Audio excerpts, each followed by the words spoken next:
feels like there's any one of several strings that you can pull, and this entire operation will just fall apart. Good morning to you.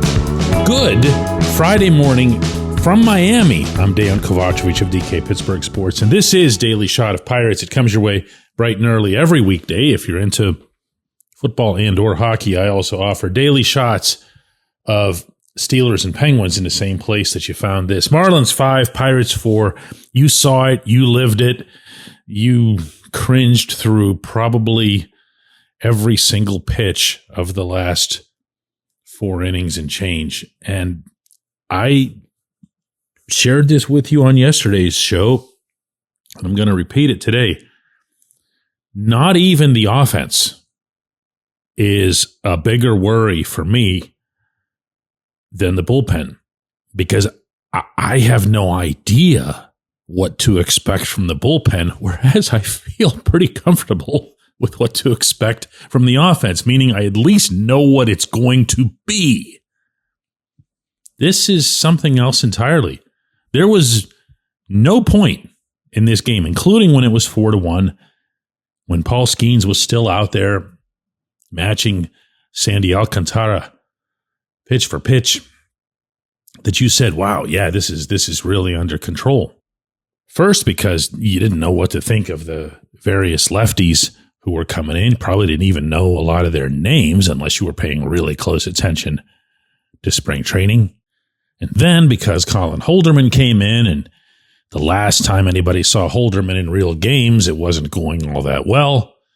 And because you knew that Derek Shelton really didn't have a choice but to leave Holderman in as long as he did, regardless of what you thought of what was happening with Holderman. I feel as if Holderman hurt himself with a walk, but otherwise didn't really do much wrong. In fact, he had a dude rung up for the third out, and Ben May, the home plate umpire, just totally blew the call. 98 miles an hour. I would say outer corner, except that it wasn't even really the corner. It was over the plate. Inning should have been over without a tying run. The only 2 hits Holderman gave up were these softies that just found grass. So the 8th inning happens, and you realize that there's nobody else out there. And this is the point I've been making with you guys for a while now, was that when you had Aroldis Chapman, you had that third rail, you had that other option, you always had somewhere else to go, including to a power-throwing lefty. There had been thought that Kyle Nicholas could be that guy. He was sent back to the minors. There had been thought that Carmen Mlodzinski could eventually become that guy. He's now being moved into a temporary starting role. And here they were in game number 1 with obviously every single player available, and yet you could feel it in the later innings that they were going to run out. And sure enough, Holderman basically hangs on by a thread through the 8th, and here comes David Bednar. When Shelton didn't want to use Bednar to finish up the 8th because he wouldn't have had anybody else for the 9th. When Shelton might not have wanted to use Bednar as a closer after the rough spring he'd had, but had no choice. So out comes Bednar, because who else was it going to be? I could push the pause button right now on my recording and give you an hour and a half to come up with an answer, and you won't, because there isn't one. So Bednar comes out, gives up a really solidly struck triple off the center field fence. Didn't need to be a triple. O'Neill Cruz misplayed it in 2 different ways, but it was solidly struck. Intentional walk, and then a laser of a walk-off winner down the right field chalk. 2 really, really stung baseballs, which follows the same pattern we've been seeing now with Bednar going back to this time last year. He's in the zone, but he misses in the zone. He operates with good stuff, but he doesn't put the ball where the catcher's mitt is. And by the way, he didn't on either of these two pitches that gave up that kind of contact. I don't know what to ask him anymore, but I approached him alone after the game, and this was how it went. Any issues with pitches or anything, or just has some rotten luck? No, just didn't go my way today. How much would it have helped if it had? You know what I'm asking? I mean, it's almost like, well, you're not just going to be results oriented, you know, but at the same time, results don't hurt. Yeah, no, it's all. It's a long season. I'm not going to overreact after the first outing. I'm happy with where my stuff is right now, and just could be right back at it tomorrow. I mean, what do you say to that? What do you say? No, David, you're not pitching well. You're not just missing and failing to get the results. You're not just getting unlucky the way Holderman did. You're getting clobbered. And you were getting clobbered in half of the spring appearances.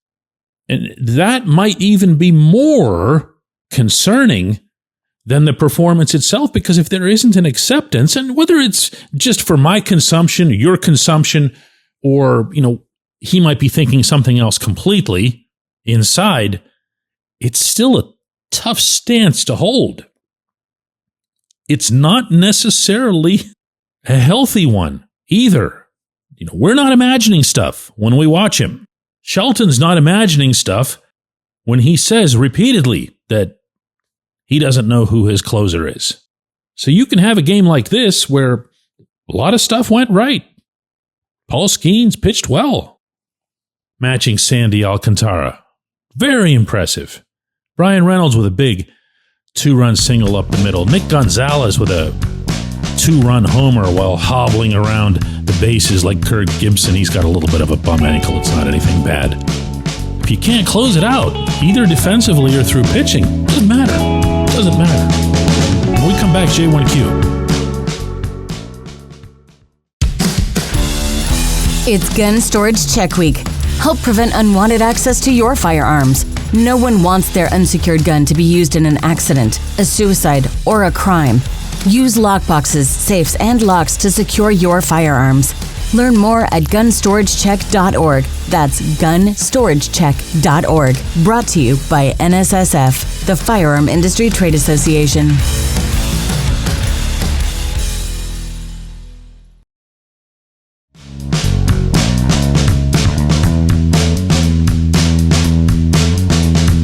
Today's J1Q comes from Dana, one of many, was critical of the manager.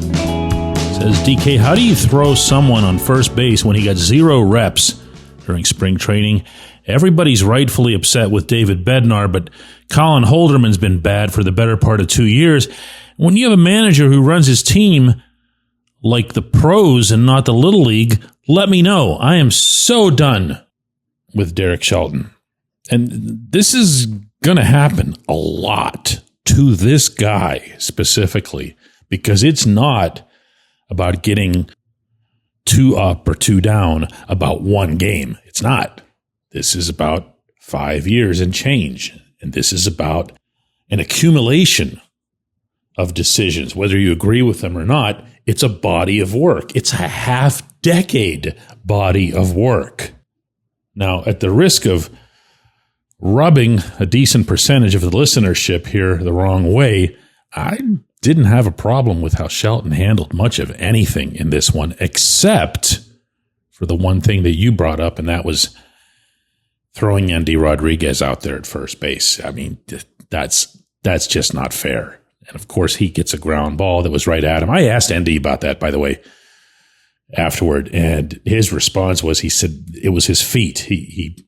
The glove was what looked like the culprit there because the ball came out, but he said if he had set his feet properly, he'll get there. Shelton told me when I asked him about that, he said that's just a play that Endy's going to make, and Endy will, but it's still a tough situation. I agree with that. You wanted another lefty in there against Sandy Alcantara, so even that's not all that egregious. I thought Shelton handled Skeens well, maybe a few too many pitches. I know that there's people who are stuck in 1965 who wanted to see Shelton stick with Skeens for about 250 pitches. But once Skeens reached 91, he had the back-to-back walks. That was the end of that. Dennis Santana didn't make Shelton look all that smart, but that's the risk you run when you make a pitching change. And to the other issue on Holderman, I mean, I don't want to sound like his agent here or anything, but he didn't get hit. There were 2 singles, neither of them struck with any authority. Listen, if you don't understand, meaning the general you here, that pitchers can't pitch to results other than strikeouts. They can't control where the ball goes. They do try to ensure that it doesn't get hit hard. That's about all that you have. If it doesn't get hard and it's a base hit, I see people routinely, casual fans, get upset over infield singles and stuff like that. What are you supposed to do? The first of the 2 hits was just a plopper that found a piece of grass in right center, and the other one was a pitch that was a good 5-6 inches outside. Dude reached way out, put his barrel on it, and it ended up just falling into shallow left center. That's not the time where you go finger wagging at the pitcher. What Bednar did, he misfired, and he got creamed for it. So if you're Shelton and you're saying, boy, Holderman looks like he really doesn't have it, I need to go get him. First off, you're wrong. Second, in that event, you're going to get Bednar to replace him, in which case you don't have anybody for the 9th inning. So look, I'm not sitting here being Shelton's agent either. I called for his firing after last season. I believe that he has been a significant part of the problem. Not all of it. He's not at the top of the list, but he's on the list.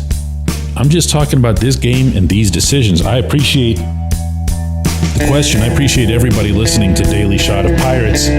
We'll be back with another one of these on Monday.